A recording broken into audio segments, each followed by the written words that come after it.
Hey besties. Hey. Welcome back for another episode of the Hello Bestie podcast. I'm Maggie. I'm Tashima. All right, let's get into it. All right. Book tea. Yes. All right, so I'm just going to put a disclaimer out there. I have really been in my Freida McFadden bag.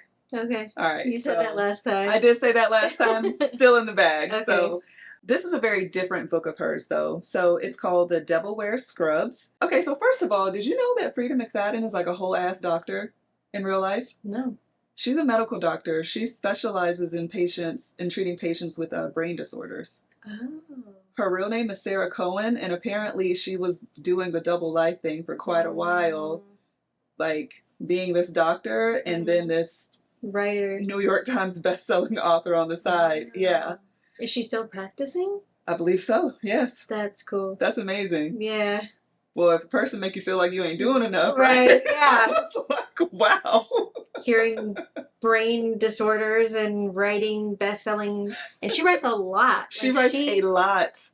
Yes. Her catalog is huge. Yeah. Yeah. It's either she's writing a lot or she had a lot already, or a combination of the both. Yeah. Like she probably has a vault full of stuff. I'm sure. Yeah. Wow. Yeah. So I wonder if each book is like based off of a patient in a weird way. I wonder. I don't know. Because she just seems to have like characters. She does. She does. So this is a very different book and I like it. So I'm just going to read a little. Newly minted Dr. Jane McGill is in hell. Not literally, of course, but between her drug addict patients, sleepless nights on call, and battling wits with a sadistic yet charming sexy surgeon, Jane can't imagine an afterlife much worse than her first month of medical internship at County Hospital.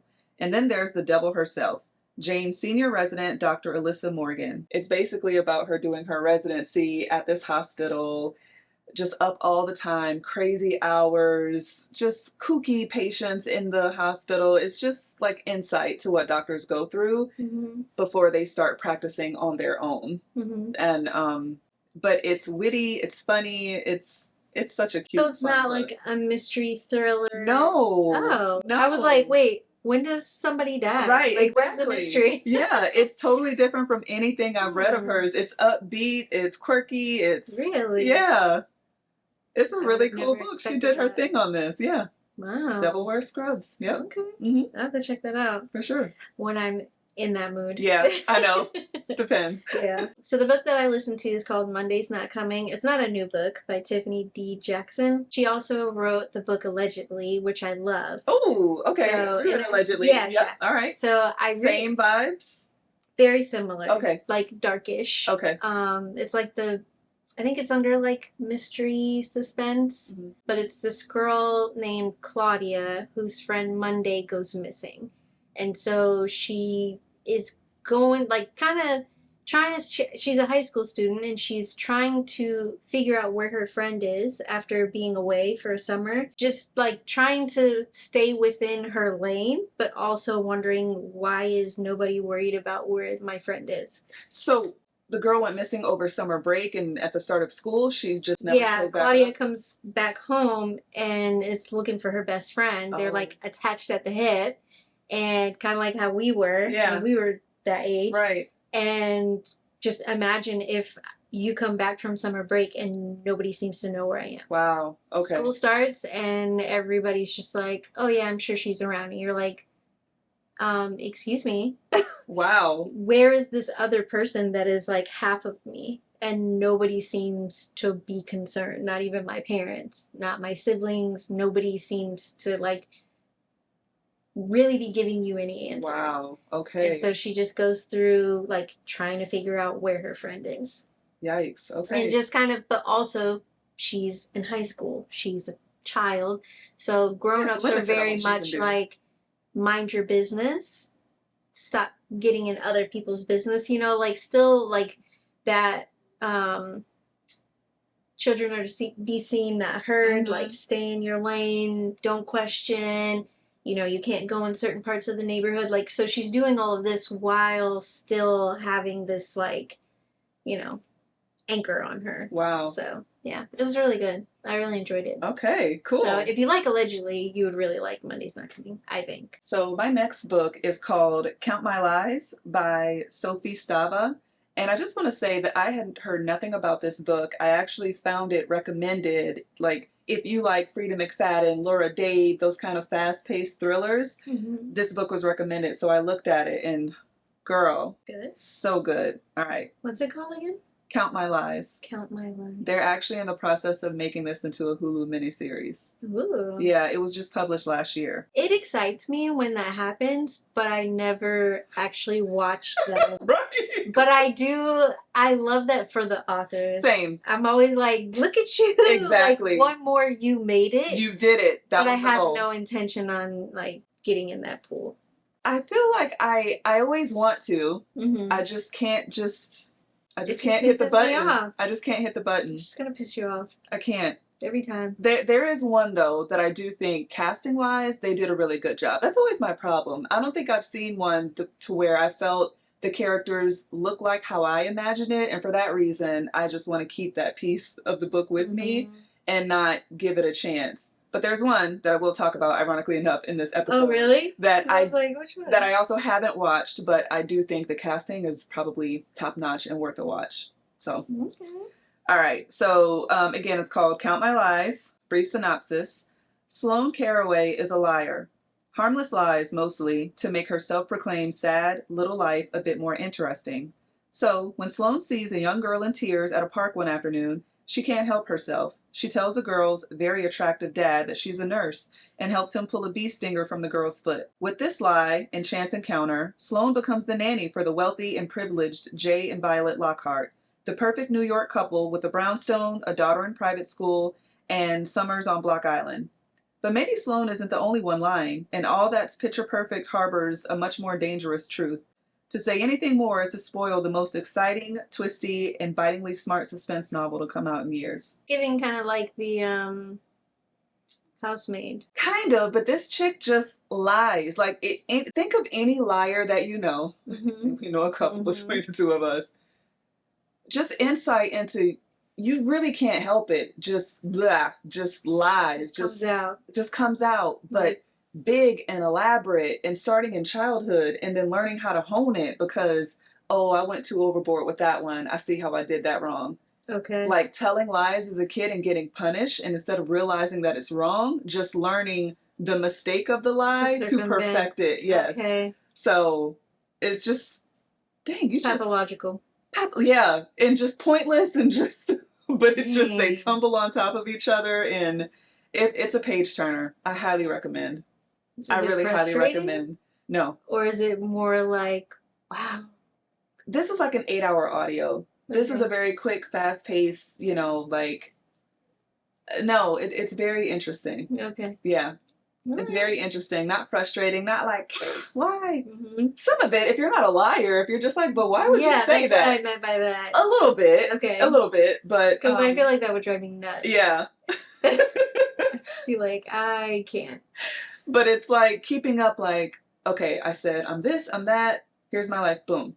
And then as you go through, it is exhausting. Yeah. It's frustrating, but there's insight into why people do what they do. Okay. Yeah. Interesting. Yeah. All right, I'll have to check that out. Yeah, I think you might like it. So the next one that I have is called The Wife Before by Shanora Williams.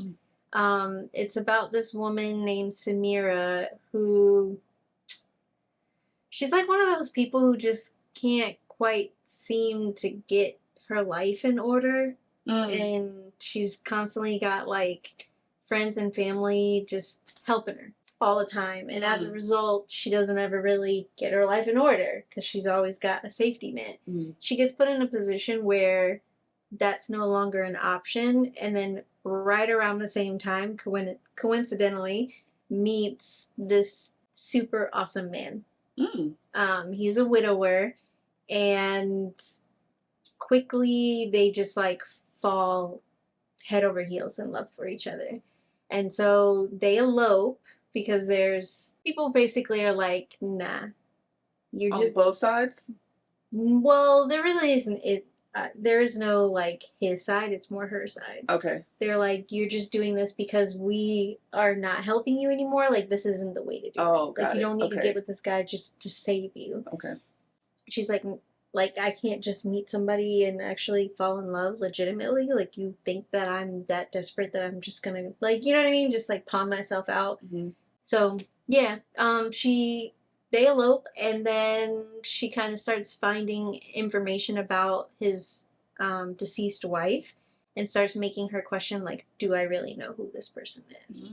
So Mm. it's a psychological thriller, and you get really wrapped up in just like the story that's being told. Wow. So Okay. yeah, it's really good. The Wife Before. Yeah. Okay. I feel like if you like Verity, you probably would like this book. Okay. Because it is a little like, um, it is giving like Verity that kind of style of Got it. suspense. If Okay. that makes sense. All right. The Yeah. Wife Before. Mm-hmm. That sounds good, No. girl. Yeah, the wife. Okay. Sorry. That sounds good. All right. So, my next and last book, I was actually with you when I caught this. The first time I saw him. So, this is the sequel to The Last Thing He Told Me. Okay. Both of these books are by Laura Dave, and this is what I was saying that I think would be a really okay. So it's playing on Apple TV. I don't have Apple TV, and I'm not going to pay for a special subscription. Facts. That part. So, but the actress who plays Hannah Hall is Jennifer Garner. Right. And I believe her to be how Hannah Hall was described, a wonderful visual representation of that character. Mm-hmm. So for that, I would say I think that's probably a really good adaptation, but I don't have Apple TV, so I haven't copped it. But they're doing a second season, or have already done a second season based on this. Okay. And just the title itself, the first time I saw him, I thought that this was going to be more of a prequel style, because the first book is The Last Thing He Told Me. So I thought, oh, maybe this is going into the history of how they met before the first time she saw him. But no, this actually picks up the very last scene of the book and then goes on from there. Oh. Yeah.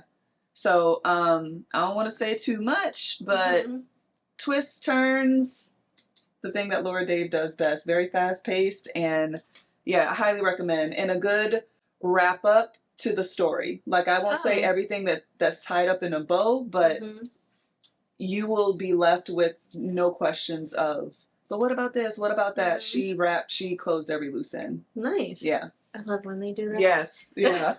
Please. I don't know why this makes me feel so corny. I listened to my first James Patterson book. Oh! I don't know why. It just makes me feel like, I don't know. No, listen. I don't know if this is good or bad, but it's what I have to mention on James Patterson. He does do thriller type stuff, right? Yeah. Okay. Yeah. So I've never read any of his books, not opposed to any of it, but every single time I go to the Friends of the Library, tons of his books. Tons. So I'm like, either people are just, this is donation quality consistently, or he just has so many different books where people are just, it's inevitable. Just I don't know which one. Okay. Just like there's, I don't know the last name, but there's some author, Nora something. Nora Roberts. I think she has a ton. Romance or something. You see them every single time. Every time.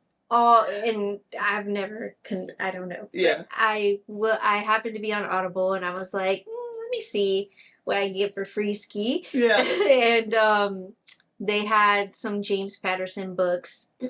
One of them is the book that I listened to. It's called The Game of Nine. Okay. And it's cinematic audio, so it's the same thing as like graphic audio, where it has like a whole cast. It's really awesome because it was like the graphic audio. I feel like the ones that I've listened to, they're okay. Took a little time getting used to, because I felt like it wasn't everything, was like only certain things, you know, like she goes into the bathroom, she's looking in the mirror, and you may hear water running, but then it kind of goes back to like the dialogue of the book, and then every now and then you hear some audio. But this was real like cinematic audio. I felt like I was listening to a movie. Really? Okay. It was so good. All right. So it's this detective named Sarah Cole, and she gets an invitation basically from a serial killer who comes around every 9 years. and he invites 3 detectives from all across the world, different bureaus, different everything.